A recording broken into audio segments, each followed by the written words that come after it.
પંચમહાલની ગોધરા સબ જેલમાં હોળી કરવામાં આવી હતી। ધૂળેટીની ઉજવણી 200થી વધુ કેદીઓએ રંગોત્સવ ઉજવ્યો હતો।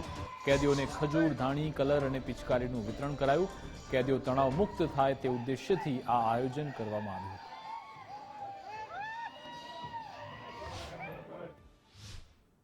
કેદીઓને જે હોળી પર્વ છે તો માનસિક તણાવ ઓછો થાય અને ઉત્સવ એમને પણ માનવ અધિકાર પ્રમાણે આજે ઉત્સવ મનાવવાનો એમનો અધિકાર છે। તો આજે આ જેલ પ્રશાસન દ્વારા જે એક હોળી પર્વની ઉજવણી કરવામાં આવી છે જે ખરેખર સરાહનીય છે।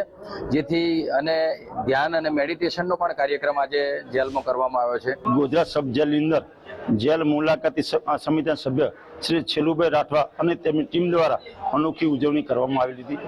તેમની ટીમ દ્વારા જેલના કેદીઓને ખજૂર અને ધાણીનું વિતરણ કરવામાં આવેલું હતું। જેલમાં રહેલા બંદીવાનોને પિચકારી આપવામાં આવેલી હતી તથા હોળીનું મહત્વ સમજાવી અને ધ્યાન શિબિરનું આયોજન કરવામાં આવેલું હતું।